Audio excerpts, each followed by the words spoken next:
Welcome back on the AM show. If you see what's in the background, they are placards bearing the signages, "Down with France and its allies, down with imperialism." And those were some of the placards hoisted on the back of that military endeavor, that putsch in Niger. Just some 2.5 or 3 weeks into what had been the month of July, we heard of this unfortunate incident where President Mohamed Bazoum was taken hostage. The military came out to say that it had staged a coup on the back of the deteriorating security situation as well as bad governance. On the back of that, they made mention of the fact that one, borders were closed immediately, two, that there was a nationwide curfew, and three, all institutions of the republic had been suspended. Ecowas reacted, declaring the area a no-fly zone, also threatening military action against Niger. This is the latest cookie that has crumbled in the sub-region on the back of happenings in Burkina Faso, Mali, Guinea, and the attempted coup d'etat in Guinea-Bissau. The question is ECOWAS a tooth-filled bulldog, or is it toothless in this situation? How about the African Union? And where do we go from here as coups are back in vogue?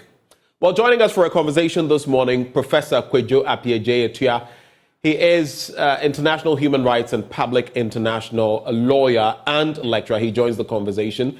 We also have Seydou Abudu, President, Ghana Community in Niger. We'll try to get some other guests joining the conversation. Professor Vladimir Ntwidanso, International Relations Analyst, together with Professor Kwesi Enning, Director, Faculty of Academic Affairs and Research, Kofi Annan International Peacekeeping Training Center. All of them join us as we deliberate on the fire that has been sparked in Niger and what the way forward is. Gentlemen, a very good morning to you. Thank you so much for joining us on the AM show.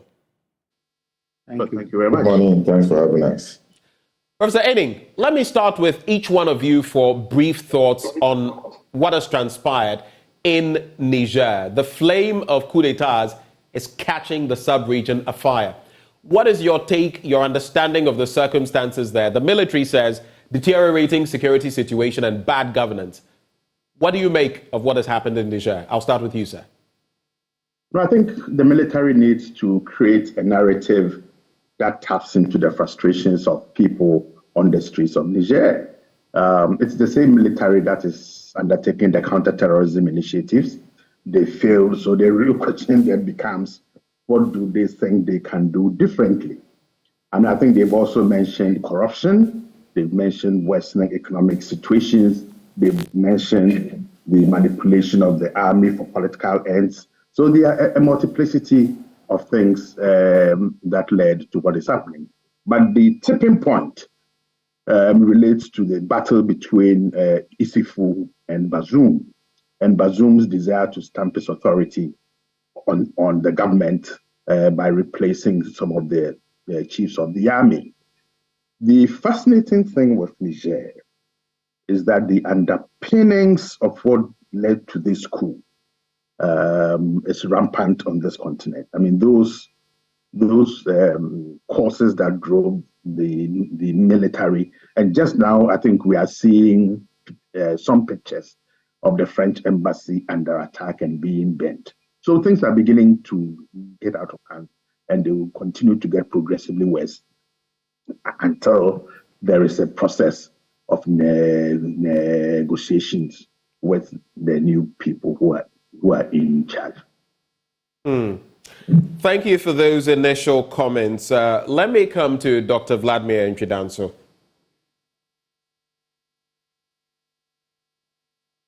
Okay, Professor Appiagyei, your take on these developments. What did you make of it, and how worrying is it for you that the sub-region is falling? It's like a domino effect, one after another over the last 2.5 years. We've seen this trend. Where does it stop? It is a dismaying trend, and it's something that we have predicted. And so while it is not a surprise, it is also very worrying because when you sound the alarm bell, you expect that the political leadership, the security apparatus will respond and ask questions about the forms of governance that the continent or, if you like, the sub-region is in, and then to respond to some of the concerns or the underlying factors which are causing this political instability and resulting in coup d'etat and so on. But so far, you don't see any reaction, any positive, constructive reaction to the problems we have been mentioning. And so for that matter, it's not surprising. And if we are not careful, the trend will continue because of the fact that the military always want to tap into the people's grievances, look at some existential threats, which they would then use as a basis to come into power. We do have Professor Vladimir Enchidauso also joining the conversation on phone. Prof, a very good morning to you. Morning and good morning to your listeners. Right. What do you make of the happenings, recent happenings, worrying as they are, in Niger, and some of the reasons that are cited, which seems to be trickling across the sub-region? Corruption, poor governance, not dealing with the right security situations. That was the rhetoric in Mali as well. What do you make of the situation in Niger? Well, it's a wake-up call for all of us. I mean, I wasn't surprised. You remember a month back when the Malian situation happened, we had a conversation and I predicted that Niger was going to follow. And I think I'm a prophet in that sense. I'm not very surprised at all. But if you look at the ingredients for interventions, they are all there. These are not conspiratorial coups as such. These are systemic coups. When the hierarchy of the military gets up to ensure that the sanctity of the governance system, the sanctity of the state is put right. They just believed that the country was going to implode. The direction was such that, I mean, because if you look at the spontaneity of support and the anger directed against France and that kind of thing, you would realize that we all have similar situations and we need to be very careful. That's why I'm more worried about the stance taken by Ecowas, which may exacerbate the situation. Now that you talk about the stance adopted by Ecowas, Colonel Abdrahmane, who speaks for the military grouping that claims to have taken over Niger, made a categorical statement warning against foreign intervention. Of course, if you look at the placards where they say "Abat la France et ses alliés, abat l'impérialisme," they are targeting France just as Mali has done in recent days. But they are also saying that don't interfere. Yet ECOWAS is hinting at interfering, even triggering the military option. Is that prudent from ECOWAS? I strongly suspect that ECOWAS has not read the science well. And I know that these things are a bluff. AU bluffed and we couldn't go to tiny Burundi. You know, when all the things are such that we should have gone into Burundi. You know, it takes not less than 6 months, not less than 6 months to be able to mobilize forces from two contributing countries. The UN is an example. Every multilateral organization that wants to mobilize, except the EU, where they have a standby force, the NATO, you can't mobilize within 6 months. And then your logistics, how you plan your game, you know, it's not easy. That's number one. And number two, almost all the countries in West Africa have similar problems. Problems of insecurity, problems of economic hardships and whatnot. And if you contribute the troops, it doesn't mean somebody is going to fund the intervention. Each country will have to fund their own contingent there. So I doubt if we are going to do it. And if you bluff and you don't do it, the junta would have a more brave position, like Mali did. They ECOWAS bluff. They said, come in if you want. And we couldn't go. So I don't think that is the way. It has happened already. And the post-ante reaction should have been a diplomatic way of trying to get the president released and a way of trying to have a timetable for bringing things down. But once we threaten, and look at Mali and and Burkina Faso, they have indicated that an attack on Niger is an attack on them. And they will be prepared to fight on Niger. So it's like we are putting the whole of West Africa into turmoil. And I don't think that is the way to go. I know that today, the Chief of Defense Staff of all the countries will be meeting in Abuja. I don't know whether they are going to plan their campaign, what do you call it, or whatever it is. But I believe that they know better. They know better than the politicians. And I believe the outcome of the meeting will be that, hey, look, let's find a different diplomatic way of solving the problem. Right. Thank you for those initial comments. You just saw some others hoisting the placard, "Nous ne voulons plus de coup d'etat." We don't want any more coup d'etats. And that is an interesting bit. But let me come to you, Seydou Abudu. And later, gentlemen, I want us also to reflect on, in case I forget, please bring it up. Professor Vladimir Nchidanso was just making mention of Mali also saying that, look, we affiliate with Niger in this way. And Mali has gone the way of the Russians, the Wagner group. We'll be talking about the Russian influence, even as Progezhny, I sometimes forget his name, one of the leading members of Wagner made mention of the fact that basically offered their services to Niger. But coming to you, Seydou Abudu, president of the Ghanaian community in Niger, what is the state of affairs in Niger now? Where do you find yourself? Is it Niamey?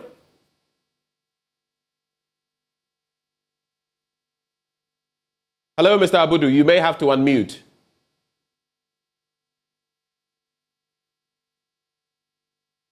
Do we have Seydou Abudu with us? Can you hear me now? I can hear you now. I was asking, what is the state of affairs in Niger now? Where do you find yourself? Are you in Niamey, and how safe are you? Okay, thank you very much. I'm in Niamey right now. Everything is in control right now. And as a Ghana community president, our concern is to how to protect the Ghanaians in this country. And we are cooperating. We are having some meeting with the Ghana embassy right now. Latest tomorrow, we are going to meet the Ghana embassy to know how to protect Ghanaians in this country. Right now, since Sunday, the demonstration, everything is calm, and we are at work right now. That I'm speaking right now, yeah. Now, in terms of safety, the Ghanaian community, how many people are we looking at? We know there tend to be a number of Ghanaians in Niger. What are you doing? How many people are involved, and how safe is the Ghanaian contingent there? Right now, we are talking about 500 to 600 Ghanaians who are living in Niger. But right now, as I'm speaking right now, we are trying all our best to put things down so that in case of anything, we were able to protect the Ghanaians. As I'm saying right now, we have communicated with the Ghana embassy, and tomorrow, as I told you, we are going to meet and discuss way forward how to protect the Ghanaians way forward. So for the Ghanaians there, I know some of them may have businesses and all of that. With the curfew and everything that is happening, it means everything has come to a grinding halt, right? Yeah, right now everything has come to, and we cannot move because all the borders has been closed. All those who are selling the onions and those who are making the cow leg business, all of them are still. Everything cannot move right now. Yeah. Hold for me. I'll come back to you. But as far as safety is concerned, you are all safe. That you can say. We are all safe. We are all safe. That one, there's no any problem here right now. Are there any plans for evacuation? Right now, not yet. But tomorrow, if you go to the meeting, I think we will discuss about that one. So I'll let you know tomorrow. All right, Mr. Abudu, just hold for me. Let me bring back Professor Kwesi Enning. So listening to everything that we've spoken of so far, and Colonel Abdurrahman, who speaks for the military junta, if we can call them that, he has said, don't interfere, mind your own business. To wit, Diufiasem. But Ecowas and other countries are contemplating the military option. What do you make of that? Yeah. Well, let me start by saying this. When you are a member of a multilateral group and you sign on to the normative frameworks, there's an almost near automaticity in terms of how that organization responds and reacts when the rules to which all member states have voluntarily signed on to are flouted. So there are two sort of parallel processes now. The heads of states have triggered, an emergency meeting. They've made some decisions. And I think Vladimir has made a very good point about the disconnect between what the political arm of the ECOWAS integration process is saying and what he suspects the CDSs, when they meet tomorrow, will also advise.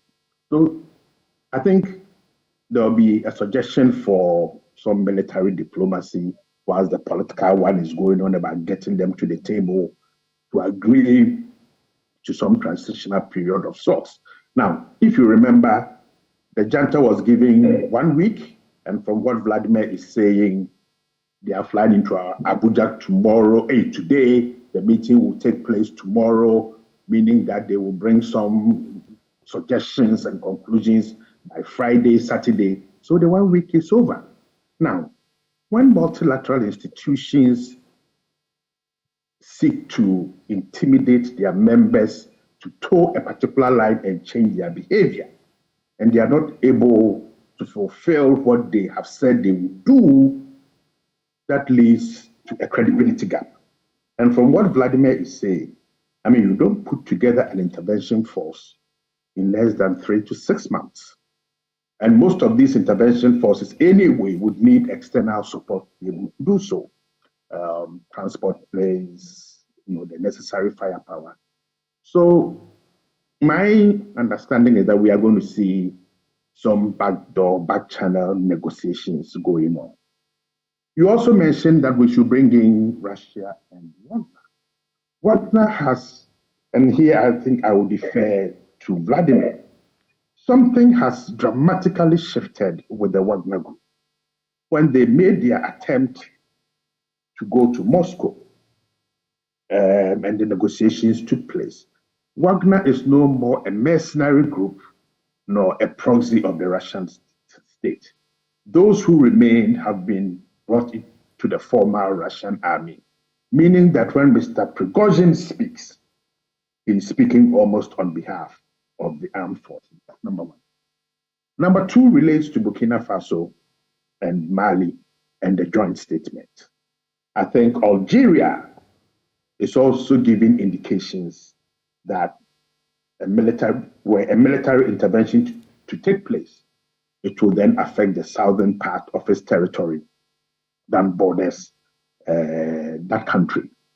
Mali and Burkina Faso's statement taps into the sense of disaffection, the expanded disaffection with France and foreign intervention generally. And I think it's something that we cannot take for granted. Niger borders about 7 countries, including Nigeria itself. So the way and manner in which we handle this particular crisis can either inflame it or, similar to Burkina Faso, Mali, and Guinea, begin a transitional process of saying, how do we move back from the brink? Prof, let me quickly interject. We do know that the ECOWAS CDSs, the chiefs of defense staff, are meeting, like you've already hinted. But since you're talking about it could spark something negative or it could lead to that necessary transition, is ECOWAS taking or adopting the right measures in this instance? No. I think they are adopting an automatic response. You've made a coup d'etat, the protocol says this, we'll have to suspend you, we'll have to do A, B, C, D, E, F. ECOWAS doesn't seem to be learning from history and doesn't seem to be learning from the way that the sub-region has transformed. I would suggest, and I'm certainly sure that my brother Apia and Vladimir have said this in different forms, we need an incremental response system that says when we see corruption that leads to disaffection, we step in. Okay, we have a criteria that allows us as a supranational institution to crack the whip, okay? So that we don't wait until the extreme happens and we just dust off these documents and begin to read what we have all signed up to. In other words, we are reactive rather than proactive. Very reactive and very slow, even in that way. So there's a lot of lessons that we need to learn. Sierra Leone nearly happened yesterday. Okay? Macky Sall in Senegal how can you ban a legitimate opposition party? Okay, Ecowas is quiet. So we need to be learning lessons in a preventive manner. How do we ensure that the structural underpinnings that have contributed to these successful 4 coup d'etats that are found in all member states, as all my colleagues have indicated, are not allowed to transform into these unwanted coup d'etats? Look, Akeje Etia, myself, and Adime, we don't want coup d'etats, but we cannot deny that there are problems across the sub-region and with a bulging youth population, desperate, excluded, increasingly poor, will grab onto anything that gives them a sense of hope. And what we are arguing for is the boldness that our multilateral institutions have and encouraging the peers, the heads of states themselves, in telling their colleagues, this behavior puts all of us into danger. The nature of the interrelationships, and here Vladimir can speak more, and Apeje. The problems that these countries are facing are so interlinked that we cannot almost, separate them from each other. Okay, so one country's problem or problems becomes the concern of all the others. And therein lies my argument and my plea that our leaders themselves must crack their whip when their peers seem to be going the wrong way. Hold for me, Prof. Let me bring in Professor Appiagyei. Do you concur, do you agree with Professor Enning that we see the signs, the writing on the wall, yet we keep mute, like we're seeing in Senegal, which just a short while ago was being celebrated as a beacon of democracy, in Sierra Leone? And then when the fire, sets, then we come and try to extinguish it when we could have prevented the fire in the first place. Do you agree with him? I definitely agree with that view, and it's the same case we've been making. That, listen, the problem is staring us right in the face. We are sitting on a time bomb, and this is what we can do to defuse the bomb from exploding. But African leadership have always focused on trying to deal with regime security. It is just about themselves. It is not even national security that in itself has become sort of not a very strong way of dealing with security in the national security, in the sense of promoting the security of the state by just focusing on the traditional military approach to security, but bring in human security. But even with national security, the national security approach, it has been watered down to regime security. So long as the government in power feels safe, they go for it. And that is what Wagner is providing. Wagner is not there to promote the security of the states. Wagner is there to promote its own national interests, as well as to ensure that they even engage in trade relations and do the very thing that they exploit the resources and take them away, the very thing that colonialism came to do and what the Western states are doing. Wagner is also trying to do the same thing. If you go to Central Africa, they are there. If you go to Mozambique, they are there. If you go to Sudan, and now you see their presence in West Africa. And the fact that they are supporting this coup d'etat is clearly an indication of the way things are going, that the national security approach, the regime security approach is not working. And the problem exists because we have neglected the concerns of the majority of the youth. A recent Afrobarometer survey tells it all, that the majority, of course, a slim majority, about 53%, and the majority of them, in any case, are the youth, are inclined towards military intervention on the continent. And that is a very worrying trend. That shows that people are dissatisfied with the kind of governance system we are practicing. And let us note that there's a strong relationship between democracy, respect for the rule of law, respect for human rights, and security or insecurity in a particular country. And so with human security, you are saying that we can protect the security of the state where rights are respected, where rule of law is respected, where democracy is respected. We cannot say we are not saying we should have a perfect democracy, but some form of constitutionalism is there, some form of tolerance is there, some form of ability to challenge governmental excesses, to challenge corruption, and whittle down on nepotism and neo-patrimonialism and so on.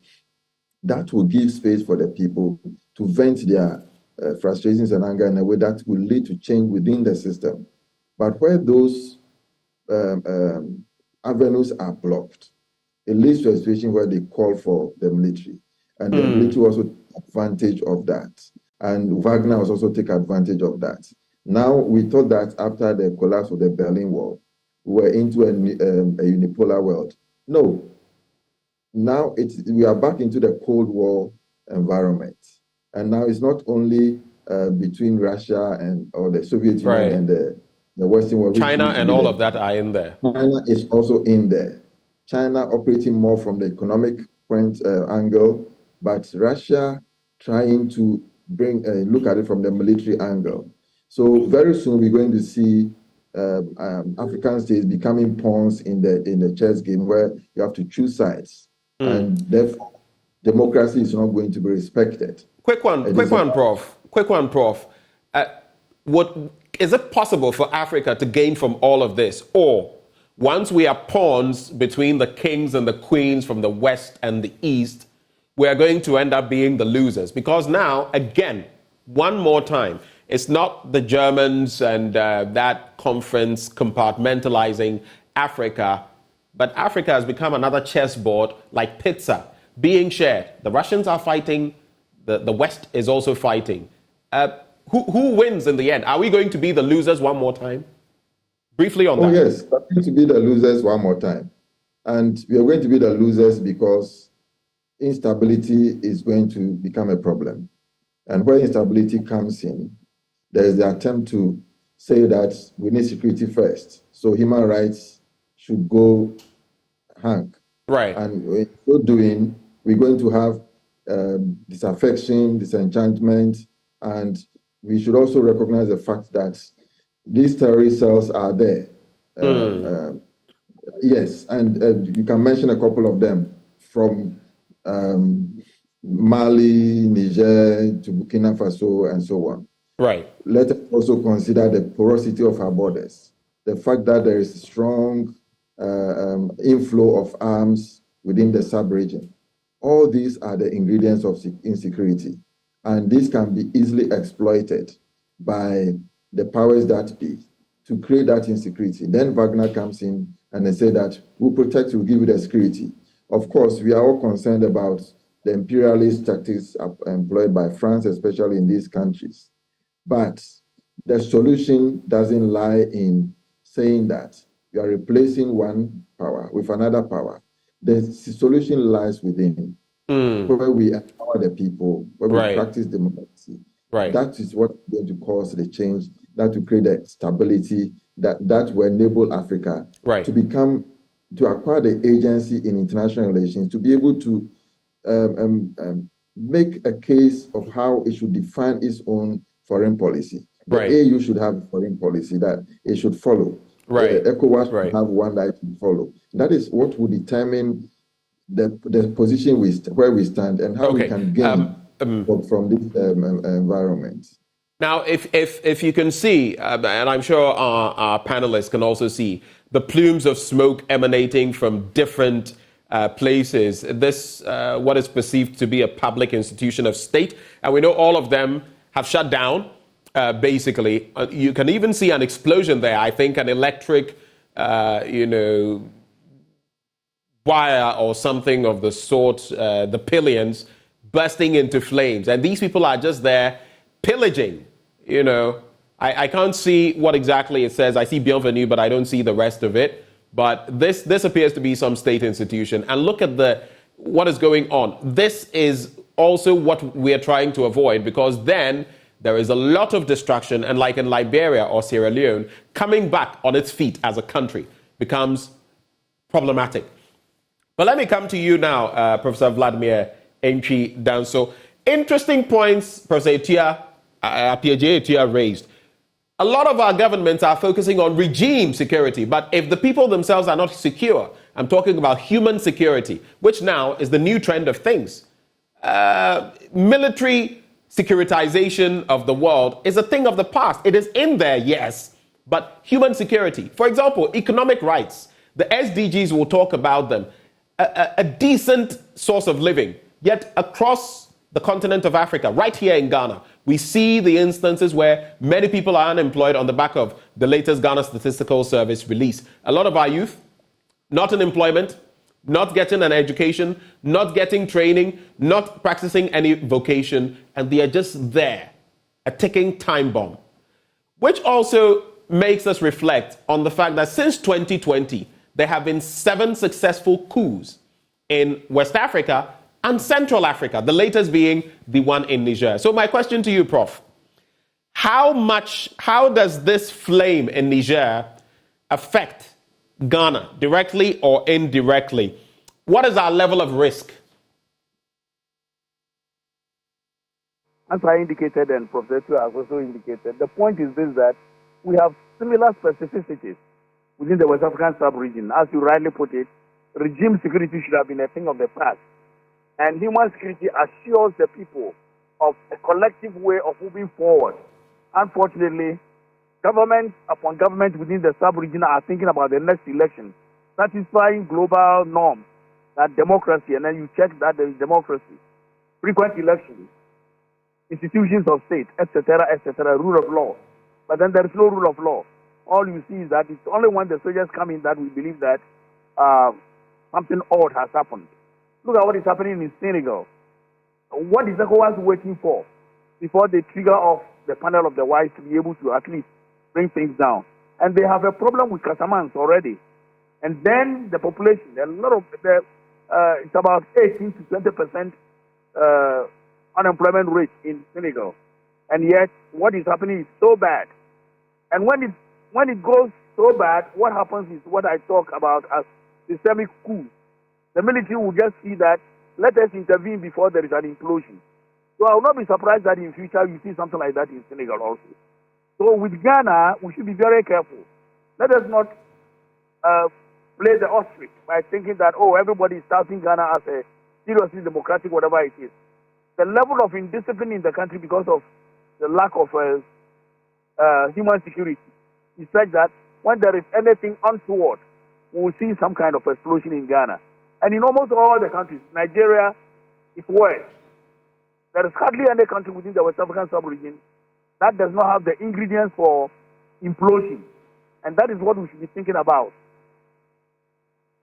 Now, also considering the fact, and we'll talk about the means of resolution, because we've also heard from some groupings that the traditional leader of Sokoto, the Sultan, basically has been deployed to aid in resolving the matter, which would be a curious choice because he is not a political leader, he's a traditional leader. But before I get to that, just a quick set of facts on Niger, for those of you who may now be joining the conversation.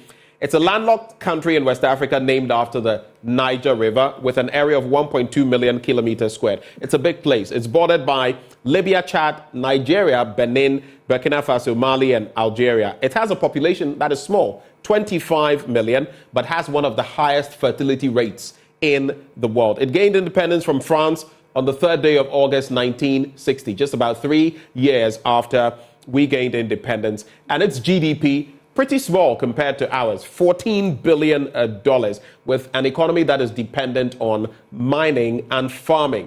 Interestingly, and this is the catch, maybe where some of these foreign powers explains why they've been so interested in Niger. Uranium.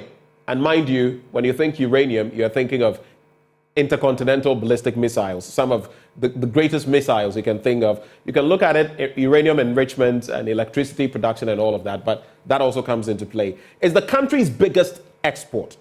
Other resources include coal and gold. Back to you, Professor Vladimir Nchidanso. Now, if you look at this rhetoric that while ECOWAS is planning this, there is some sort of mission also to get the Sultan of Sokoto, and they have quite a relationship, to also intervene. Do we need traditional authority getting into this?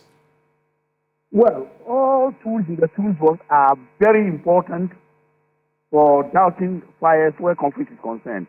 This kind of diplomacy, which we normally call class 2 diplomacy, using prominent, eminent persons who have what it takes to doubt fires, is also important in diplomacy. So if he offers, and the area is such that there is so much reverence for such emirs and sultans and whatnot, it might be possible that his domain maybe stretches to some areas in Mali, Niger.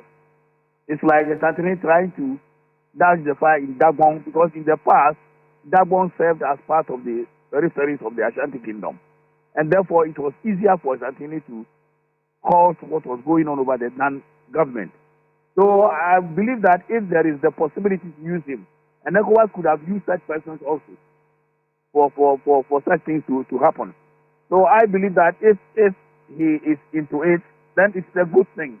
After all, it's one of the variables, one of the tools that we can use. Why not use it? Let me come back to you, Seydou Abudu. So listening to the conversation, okay, we do not have Seydou with us. Let me come back to you, Professor Vladimir Nchidanso. So the United, Professor Enning, I beg your pardon, Professor Enning, I'm coming back to you. The United States says it has spent around $500 million since 2012 to help Niger boost its security. Germany announced in April that it would take part in a 3-year European military mission aimed at improving the country's military. And now this happens. The Russians are also in the tango, like we've mentioned.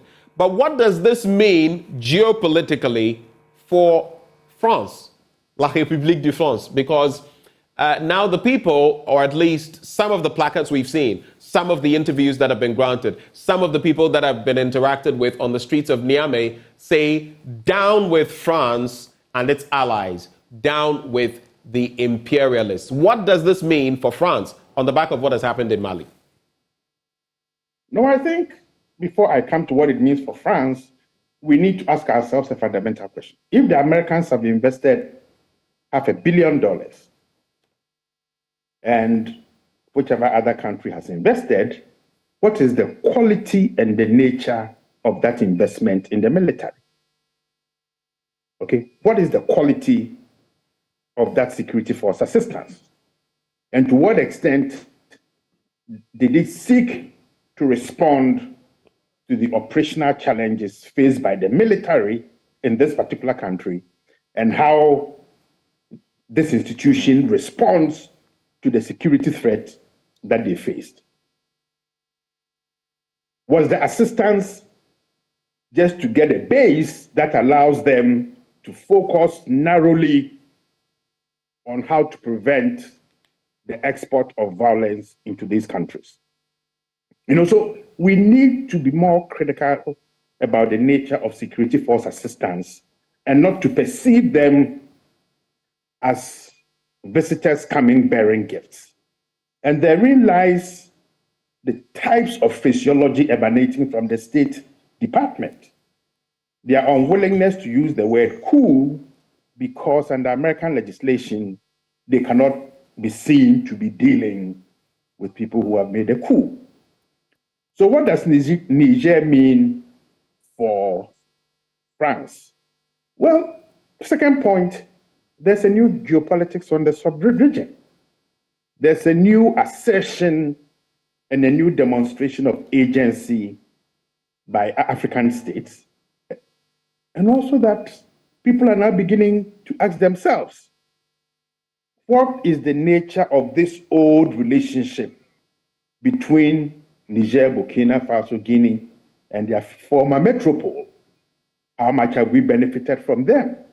So whilst we are concerned about the intrusion of the military into politics, I think it's very natural to also ask, what have these countries benefited from this, neo-colonial, post-colonial relationship? And if one looks at the behavior of the French foreign and defense ministries, the type of words they use and their language in Guinea, Mali, Burkina Faso, and now in Niger, the thinking in Paris is that these are still our subjects and they must listen when we speak. And when, as a former colonial power, you behave that way, particularly in a tense situation, you don't help to bring clarity to the problem. Rather, your behavior incenses people and adds fuel to the tensions that are there. So France certainly is on the back foot, it's losing out. And one can list a couple of other Francophone countries that are not particularly stable. And the behavior of Macky Sall in Senegal certainly leaves a lot to be desired. But once more, all those who can and ought to respond are very quiet. Let me bring in Professor Vladimir Nchidanso, and then I'll come to the two of you for your final comments, and then we shall end. So, Professor Inning, please stay with me. There's a final bit I want you to look at before we end. Professor Vladimir Nchidanso, so on that same trajectory of $500 million since 2012, militarily speaking, we heard from Ulf Leising, who is head of the Sahel program for Germany's Konrad Adenauer Stiftung think tank. And he says, quote, Bazoum has been the West's only hope in the Sahel region, the West's only hope. France, the US, and the EU have spent much of their resources in the region to bolster Niger and its security forces. Now, the security forces have turned against the ruling administration. Democratically elected, yes, but to all intents and purposes, failing on the level of security and governance. Is the West becoming overbearing, overweening in terms of we've done this and so we expect that from an African country? Yes, the West has a nonchalance of take it or leave it. In fact, French failure in Africa is only because of this kind of attitude. And the rise of popularity of the Russians and acceptance of China in Africa is precisely because of this. That they would want to use Africa and African countries as part of their international geopolitical and geostrategic catalog. And that is what is the crux of the matter, And if you watch out Mali, Guinea, all other places, they're saying French out. And already French has withdrawn virtually. And that is the end of the French Empire in Africa. Macron tried to recalibrate, but lamely. And therefore, it's not going to happen again.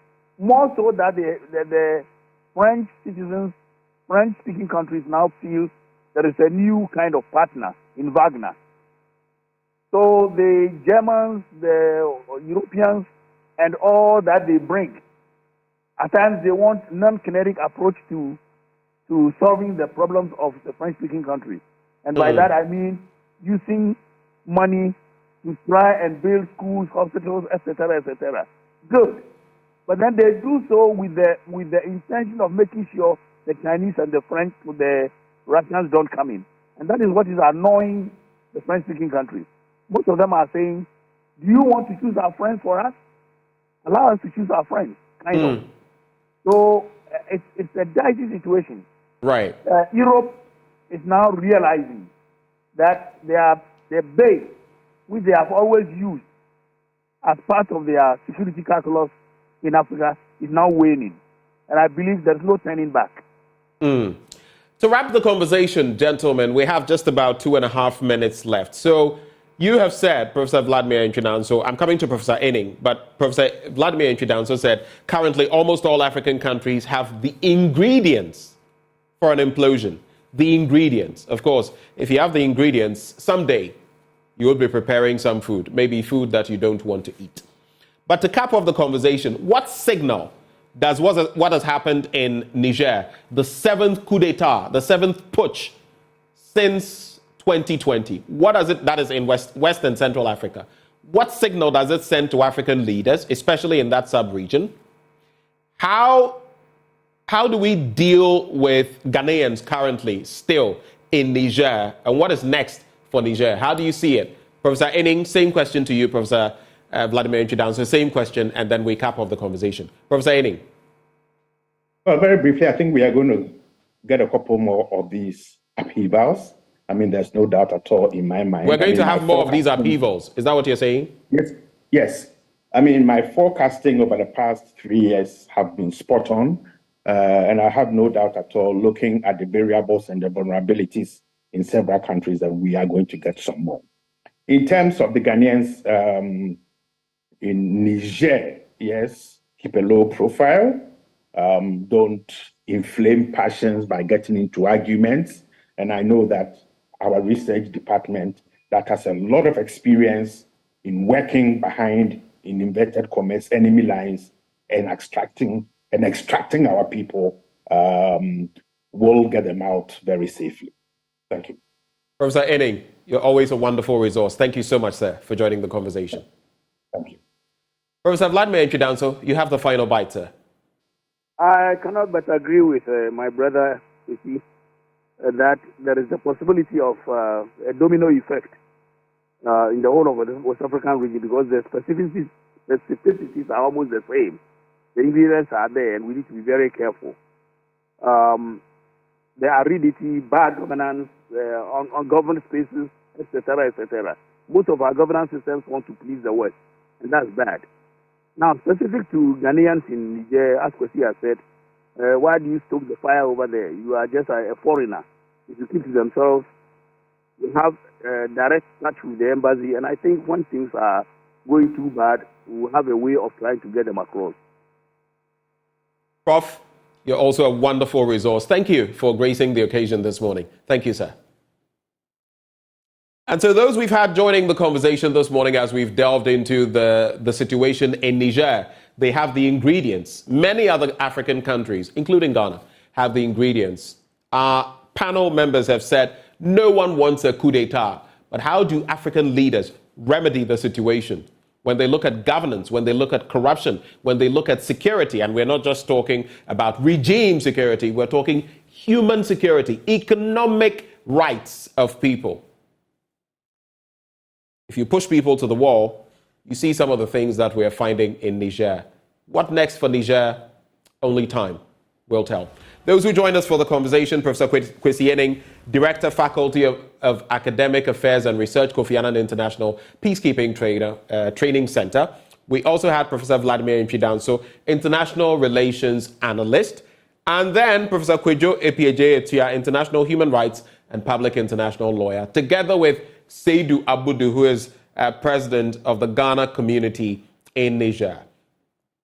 Now, before we move on to have our next conversation as far as the EcoBank JoyNews Habitat Fair is concerned, today we're going to be engaging syntax tanks as well as cities and habitats. Before we get there, when we take a break, I'm going to be sipping on some water. My throat is a bit parched. And what water am I going to be sipping on? Awake, purified drinking water. It is water, premium water, treated through a strict purification process to ensure that every bottle on the market refreshes you better. And they have the perfect sizes for everybody. You're thinking of the little ones going to school. 330 or 500 ml, they're good to go. You as an adult, 750 milliliters, 1.5 liters, and you're good for the day. You need about 2 liters per day, by the way. And if you're thinking of your office or home, They've got you covered there as well. They have 19-liter jar bottles that are ideal for your dispensers in your office or at your home. So all you must do now is stay awake with Awake Purified Drinking Water. It's also so heartwarming because it's one for life. For every bottle of Awake Purified Drinking Water that you purchase, an amount is donated to the National Cardiothoracic Center, to their kitty, to help those who cannot afford treatment. It's another quality product by Casapreco Company Limited. If you'd like to purchase in bulk, reach them on 0262 351 251. This advert is FDA approved. When we return, all roads lead to the EcoBank JoyNews Habitat Fair. We'll be right back.